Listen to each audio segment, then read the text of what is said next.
198.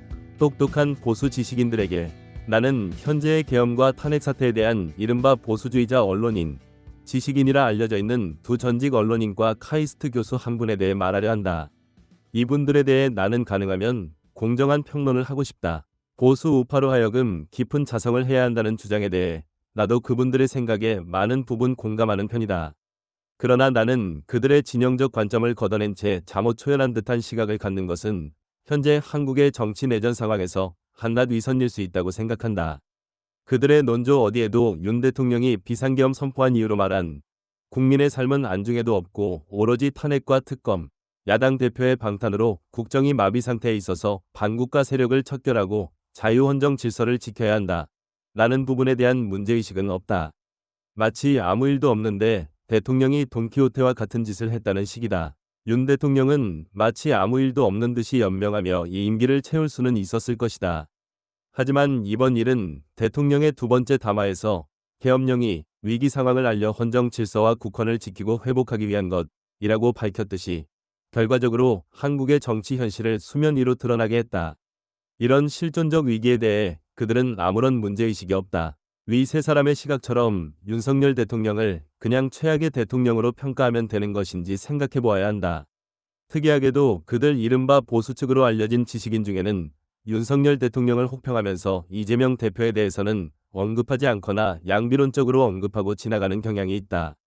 그들의 주장처럼 윤석열 대통령이 일부 내치에서 문제를 드러낸 것은 사실이지만 그런 문제도 자세히 보면 국정의 발목을 잡으려는 세력의 행태가 원인이 되고 있다는 점을 봐야 한다. 왜 국정에서 대통령의 부인을 집요하게 정치 문제에 내세워야 하는지 참으로 다른 나라에서는 있기 힘든 행태라고 생각한다. 또한 윤석열 대통령이 지난 세월 2년여의 짧은 재임 기간 중 외교에서의 업적을 그들은 제대로 평가해주지 않는다.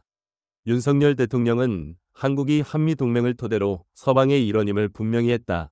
한미동맹 외교를 공고히 하여 북한에 대한 군사적 억제력을 중시하고 미국이 인도태평양에서 주도하고 있는 동맹 파트너 네트워크에 한국을 통합시켰다. 이를 통해 한국을 민주주의 가치를 옹호하는 글로벌 중추국가로 만들려는 노선을 드러냈다. 역대 어느 한국 정부보다 훨씬 더 공개적으로 중국을 비판했으며 일본과의 관계를 개선하고 한미일 3국 체제를 강화하는 노선을 확립했다. 윤석열 대통령의 글로벌 군사지정학적 노선에 대해 민주당과 이재명은 사사건건 반대 노선을 취하기도 하고 중국에는 그저 셰시하면 된다며 자신들이 종중 노선임을 숨기지 않았다. 급기야 이번 탄핵 사태 때 윤석열은 중국, 러시아, 북한을 적대시함으로써 또한 황당한 친일 정책을 펴므로써 지정학적 균형을 깨뜨리고 국민의 안전과 생명을 위험에 빠뜨렸다. 라며 자신들의 노선이 반서방, 종중 노선임을 만천하에 천명했다. 이것이 미국과 서방의 예민한 반응으로 나타나자 2차 탄핵 문서에서는 이 말을 뺐다. 윤석열 대통령의 이번 탄핵 사태는 한국의 표면 아래 흐르고 있는 반국가 세력이 국채를 흔들 수 있는 수준임을 내외부에 알리는 계기가 되었다. 한국은 절대로 타협할 수 없는 두 정치 세력이 격돌하는 정치 내전의 상황이다. 한쪽은 한국이 서방의 자유체제 국가가 되어야 한다는 노선이고 다른 한쪽은 한국이 중국 공산당의 직간접 통제를 받는 나라, 즉 북한, 이란 정도의 나라가 되어도 좋다는 노선이다. 한국의 이른바 보수주의자 지식인들이 왜 이 중요한 부분에 대해 언급하지 않는지 모르겠다. 이 부분은 국가의 정체성을 규정하는 너무나 중요한 문제라서 윤석열 대통령이 친서방, 반중국 노선에 서 있고 그 반대 세력은 종중이라는 한 가지 사실만은 분명한 것이고 보수주의적 지식인이라면 이 점을 수십 배의 중요도로 생각해야 한다. 세 사람은 사전선거의 부정 의혹에 대해서도 입장을 같이 한다.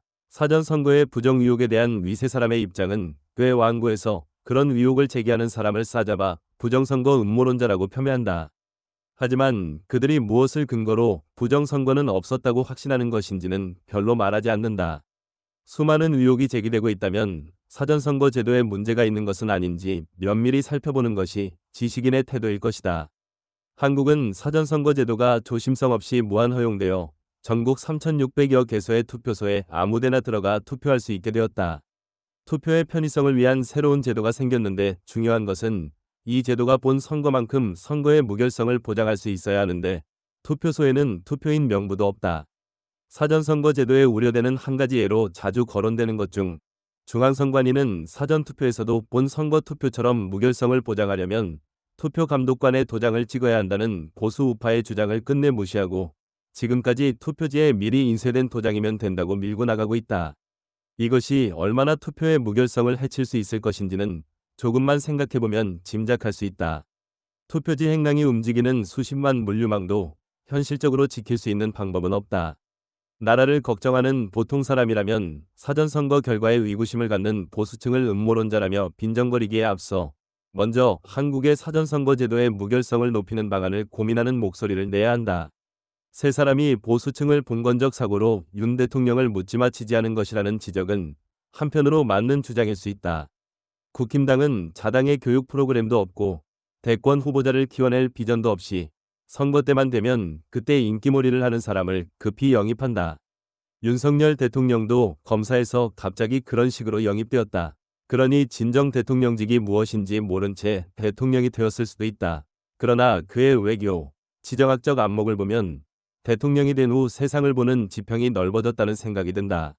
만약 이번 사태의 최종적인 결과로 민주당과 그 지도층 중에서 대권을 잡는다면 과연 한국을 서방의 일원으로 자리매김하는 쪽으로 움직일 가능성이 있을지 그 세 분에게 묻고 싶다. 결론적으로 윤석열 대통령에 대한 그들의 평가는 일부 수긍할 만하지만 최고로 중요한 부분을 전혀 언급하지 않았다는 문제가 있다. 민주당이 추종하는 중국식 체제가 되면 관영 언론 매체 두어 개 남기고 다 말살할 것이다.